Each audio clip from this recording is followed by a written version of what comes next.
जनाब, बात कर लें थोड़ी सी MQM पाकिस्तान की सियासत पर।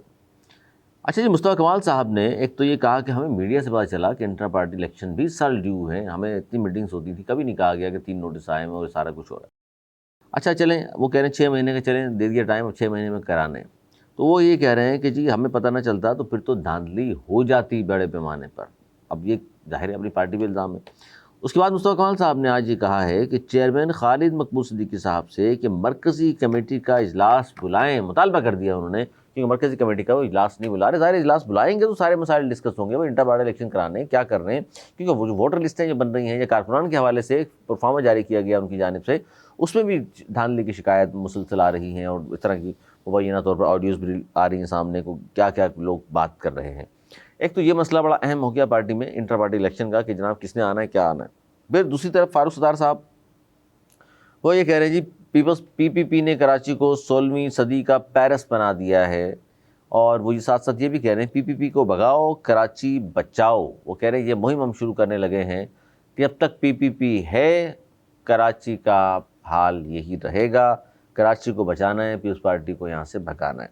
अब ये जो बातें हैं कि जी इनके बगैर तरक्की हो नहीं सकती, यही अल्फाज कुछ आगे पीछे करके मिफ्ता इस्माइल साहब जो साबिक वज़ीर ख़जाना है, उन्होंने कहा कि जी कराची की तरक्की और पीपल्स पार्टी मुतज़ाद चीज़ें हैं। पीपल्स पार्टी होगी तो कराची की तरक्की नहीं होगी, तरक्की होगी तो पीपल्स पार्टी नहीं होगी। जनाब, वही मैंने बोला, ये कराची के बारे में ऐसा परसेप्शन देते हैं जैसे पता नहीं दुख है ना उनको सर कराची का।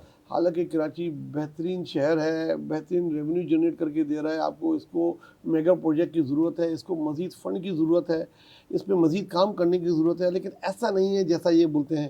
फारूक सत्तार खुद भी मेयर रहे। अच्छा सर एक मिनट सर, बीच में रोक देते नहीं मैं इसलिए रोक रहा हूँ कि सवाल शायद आप समझ नहीं सके।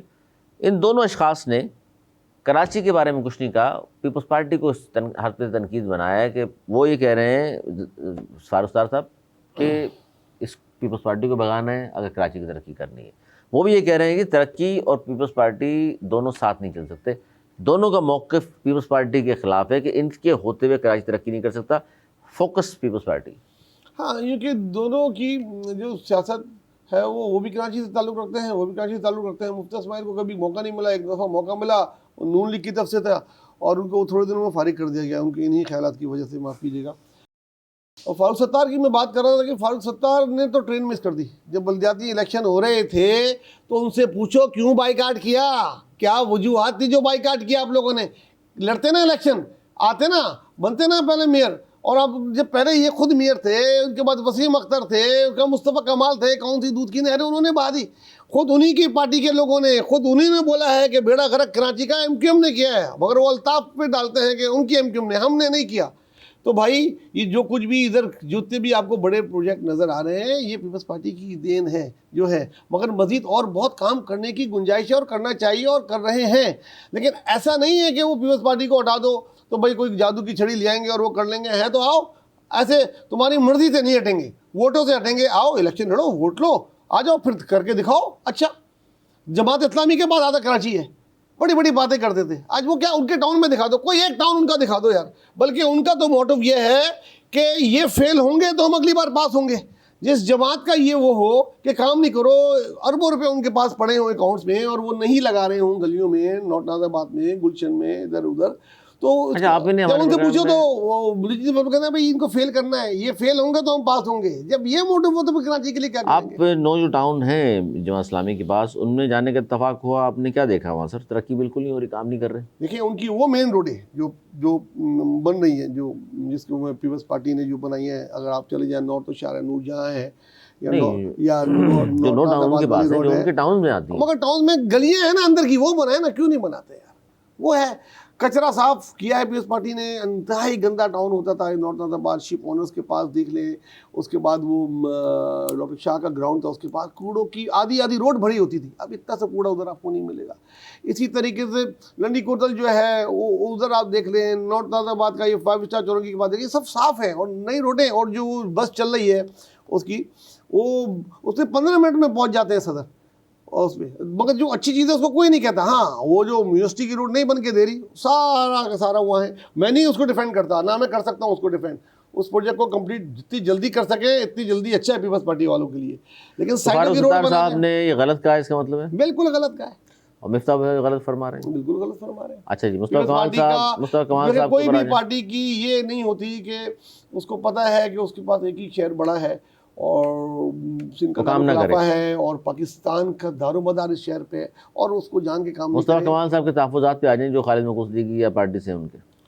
देखिए, वो उनकी जो इंटरनल इख्तलाफात हैं वो बहुत ज़्यादा हो गए हैं और कभी इनका अच्छा, पलड़ा क्यों भारी लग रहा है होता उनको कभी कि उनका भाई इंटर पलड़ा पार्टी हो जाता इलेक्शन में है। धांधली होगी ही होगी? देखिए, इसलिए कि इंटर पार्टी इलेक्शन में उनको 6 माह मिल गए, 6 माह मिल गए और जो मेरी अपनी ज़ाती इतलात है, कई सेक्टर रहते हैं जहाँ मेंबरशिप शुरू हो गई है बिल्कुल कर दी। और ये जितनी भी मेंबरशिप हो रही है, खालिद मकबूल का जो ग्रुप है इनका वो लोग कर रहे हैं, उनके सेक्टर इंचार्ज कर रहे हैं, उधर कर रहे हैं और उनके फैमिली वालों को भी ले रहे हैं और जिन्होंने उनका आइन पढ़ा हुआ है उनको पता है जो एमक्यू में वोटर वही होता है जो उसका कारकुन हो, और कारकुन ऐसे नहीं बनता। कारकुन बनने के जो तरीके हैं वो कमेटी साइन कर रही है तो कारकुन है। अगर ये 500-600 वाकई एमक्यू के कारकुनों को ले आए जो कि ऑफिशियल कारकुन नहीं है, वोट नहीं डाल सकते। अली वो लोग वोट नहीं डालेंगे, बोलेंगे भाई आप किधर के कारकुन है, कहाँ किधर, तो उनके पास वो कार्ड ही नहीं होगा तो वोट नहीं डाल पाएंगे। तो धांधली तो स्टार्ट हो चुकी और ये इंटर पार्टी इलेक्शन जब भी होगा 4 महीने बाद हो, 5 अच्छा, महीने बाद मरकजी हो, कमेटी मुश्किल का होगा। इजलास वो बुला नहीं रहे, आखिरकार मुतालबा करना पड़ गया मुस्तफा कमाल साहब को। देखिए, मैं और क्यों भाग क्यों रहे, लगता क्यों है आपको खालिद साहब? सस्पेंड है ना, इस वक्त खाली एक वन मैन शो है, वो है खालिद मकबूल सिद्दीकी कन्वीनर, जो अपने आपको चेयरमैन बोले या चेयरमैन नाम का कोई ओहदा उनके आइन में नहीं है, मैंने पूरा आइन पढ़ा है। और कन्वीनर है, सीनियर डिप्टी कन्वीनर है 2, उसके बाद डिप्टी कन्वीनर है 2 या 2 से ज़्यादा, उसके बाद 15 रुकनी इनकी जो है वो राब्ता कमेटी है। वो कुछ है ही नहीं, तो अनाउंस करेंगे तो इजलास बुलाएंगे ना भाई। अभी तो वो जनरल वर्कर का इजलास बुला सकते हैं, उसका मुतालबा करें वो बुला सकते हैं, बाकी उनकी तो वो है ही नहीं, कमेटियाँ ही नहीं बनी जिसका वो इजलास बुला सके।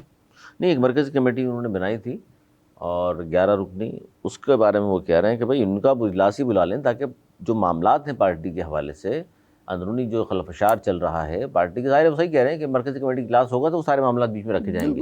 अच्छा, वो इन चीज़ों को दूर करने के बजाय, क्योंकि जो असम्बली में भी लड़ाई हुई थी, ना किसी को उन्होंने नोटिस दिया, ना बुलाकर ही, मैं अभी रिसेंटली मैं बता रहा हूँ आपको, मेरी बात हुई है उन दोनों लोगों से, शौकत साहब से भी, शारिक साहब से भी। मैंने कहा जी बुलाया खालिद भाई ने, आप कह रहे हैं सुना तक नहीं, मैं तो अभी तक लड़ाई कब हुई थी अब तक सुना तक नहीं है कि पूछ ही ले कि भाई टीवी में पूरे पाकिस्तान ने देख लिया आप लोगों की जो लड़ाइयाँ थी, धमकियाँ थी, मार देंगे, ये कर देंगे, इधर आओ बताओ क्या, बोले पूछा तक नहीं है। इसके लिए भी बताऊँ, मैंने एक्चुअली इनका पूरा आइन पढ़ लिया है 19 आर्टिकल। ये एक डिसिप्लिनरी कमेटी होती है जो बनी भी होती है और ये उन 15 रुकनी उसमें से बनाते हैं जिसमें एक डिप्टी या एक सीनियर डिप्टी कन्वीनर शामिल होता है। वो तहकीकात करके वो सुन के आगे रिपोर्ट देता है कन्वीनर को, फिर कन्वीनर जो होता है वो उस पर एक्शन लेता है। वो है ही नहीं तो सुनेगा कौन? डायरेक्ट कन्वीनर सुनेगा, मतलब चेयरमैन सुनेगा ये हरकतें? लड़ते झगड़ते ने कुछ मसला नहीं है ही नहीं, कमेटी सुनेगा कौन? तो यही तो बात है, पहले वो अनाउंस करें, अपनी तंजीम मुकम्मल करें, फिर इलेक्शन प्रोसेस में जाएं। बहुत मुश्किल है इनका, बहुत इतनी चीज़ें उलझी हुई हैं कि इसको सुलझाना कोई आसान काम नहीं है। शफाफ इलेक्शन होते नजर आ रहे हैं आपको? धांधली होगी जी, बड़ा मुश्किल है। अभी से रिकॉर्ड पे रखिए हमारे प्रोग्राम, अभी से हम बात कर रहे हैं कि जो इंटर पार्टी इलेक्शन एमक्यूएम ने कराने हैं 6 माह में, ये लगता है सही है कि शफाफ नहीं हो सकते। जिस दिन ये इलेक्शन होंगे अली, एमक्यूएम फिर 2 ग्रुपों में तकसीम हो जाएगी।